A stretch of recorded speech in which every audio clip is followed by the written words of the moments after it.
আমার চ্যানেলে তোমাদের সকলকে স্বাগত। আজ আমরা ক্লাস 6-এর রায় ও মার্টিন প্রশ্নবিচিত্রা থেকে ভূগোলের দ্বিতীয় পর্যায়ক্রমিক মূল্যায়নের 5 নম্বর স্কুল সলভ করব।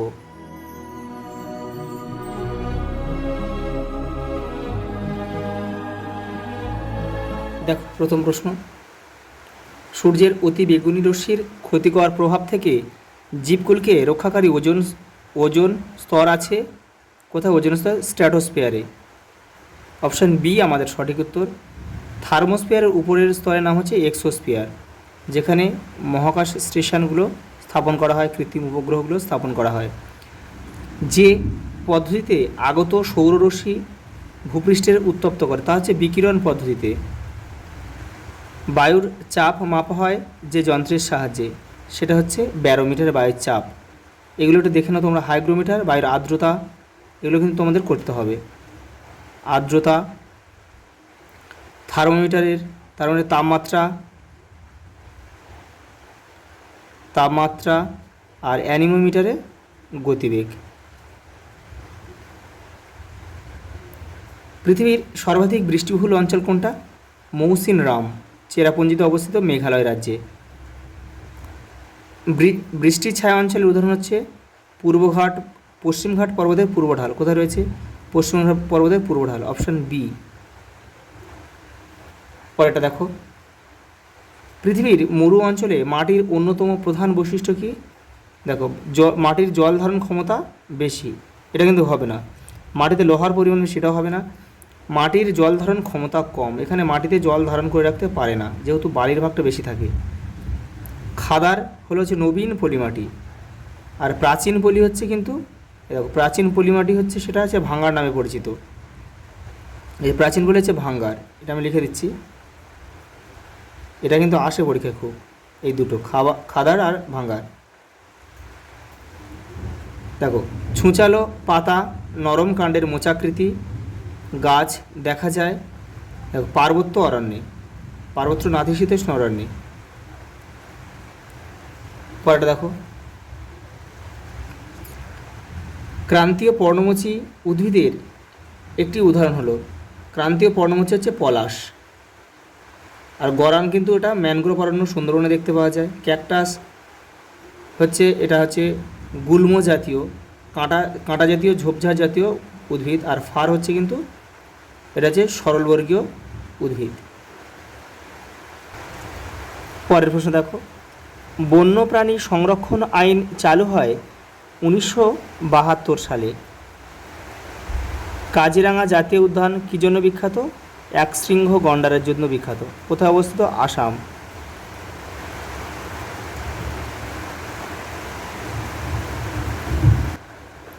পরের প্রশ্ন দেখো, আন্টার্কটিকা মহাদেশের হিমবাহ পৃথিবীর দীর্ঘতম হিমবাহ ল্যাম্বার্ট।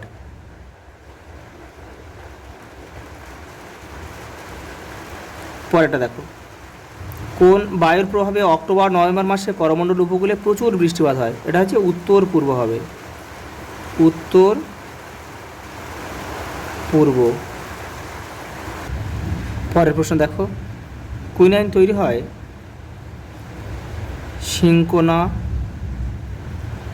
সিঙ্কোনা গাছ থেকে। তাপপ্রবাহের সঙ্গে ধূলিঝড় আধি নামে পরিচিত। পরের প্রশ্ন দেখো, শুদ্ধ অশুদ্ধ লেখো। আন্দামান ও নিকোবর দ্বীপপুঞ্জে কাঁটাঝোপ গুল্ম জাতীয় উদ্ভিদ দেখতে পাওয়া যায়, এটা কিন্তু অশুদ্ধ হবে, কারণ আন্দামান নিকোবর দ্বীপপুঞ্জে কিন্তু ক্রান্তীয়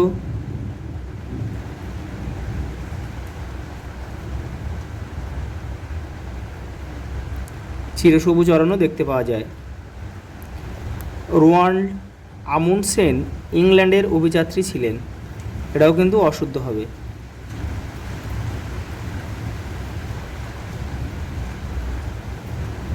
তিনি নরওয়ের অধিবাসী ছিলেন। পরের প্রশ্ন দেখো, এক কথায় উত্তর দাও। পরিযায়ী পাখি কাকে বলে? দেখো তোমাদের বইয়ের 92 পেজে রয়েছে। এই দেখো, শীতকালে শীতপ্রধান দেশ থেকে কিছু পাখি উড়ে আমাদের দেশে আসে, গরম পড়লে তারা আবার নিজের দেশে ফিরে যায়, এরা হচ্ছে পরিযায়ী পাখি। পরেরটা দেখো, ভারতের গুজরাট রাজ্যের কোন অরণ্য সিংহের জন্য বিখ্যাত? গির, গির অরণ্য। পরেরটা দেখো, আবহাওয়া ও জলবায়ুর দুটি পার্থক্য লেখো। তোমাদের বইয়ের 45 নম্বর পেজে রয়েছে, দেখো এই যে এখান থেকে তোমরা করবে। পরের প্রশ্ন দেখো, আগত সৌর বিকিরণ কি? তোমাদের বইয়ের 46 নম্বর পেজে রয়েছে, দেখো এই যে এখান থেকে লিখতে হবে। সূর্যরশ্মির 200 কোটি ভাগের 1 ভাগ মাত্র পৃথিবীতে এসে পৌঁছায়, একে বলা হয় আগত সৌরকরণ বা ইনসুলেশন। পরের প্রশ্ন দেখো, ল্যাটেরাইট মাটির দুটি বৈশিষ্ট্য লেখো। তোমাদের বইয়ের 84 নম্বর পেজে রয়েছে, দেখো এই যে এটা পরে লিখতে হবে এখান থেকে এই পর্যন্ত।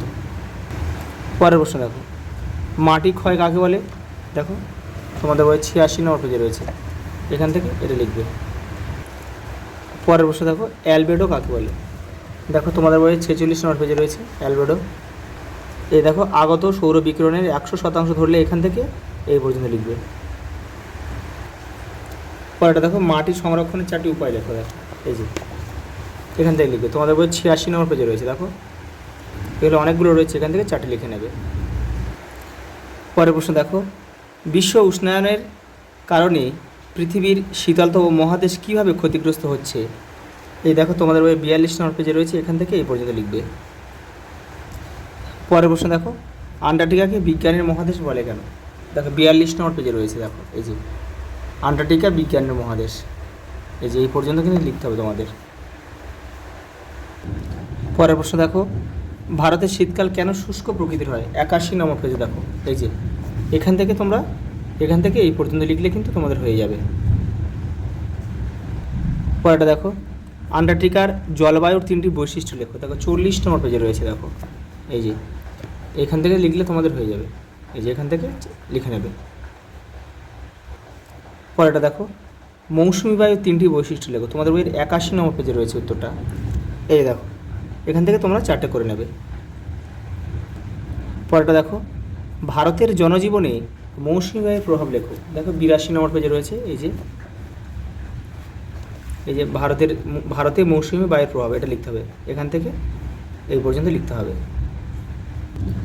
পরেরটা দেখো, বায়ুমণ্ডলের স্তরবিন্যাসের বিস্তৃত বিবরণ দাও। দেখো 31 নম্বর পেজে রয়েছে, এই যে এগুলো তোমাদের করতে হবে।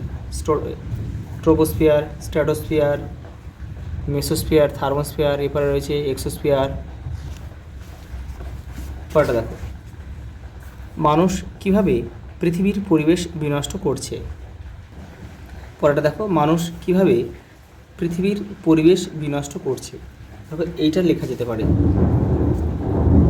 এই দেখো যে অরণ্য বিনাশের কারণ, এইগুলো এটা লিখলে কিন্তু হয়ে যাবে। দেখো, আকাশকে নীল দেখায় কেন?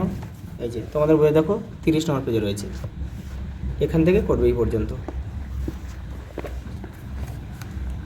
বায়ুমণ্ডল না থাকলে পৃথিবীতে তার কী প্রভাব পড়তো? দেখো 32 নম্বর পেজে রয়েছে, এখানে করবে তোমরা। এই যে বায়ুমণ্ডল না থাকলে কী হতো। আচ্ছা এই পর্যন্ত, দেখা হবে পরের ভিডিওতে।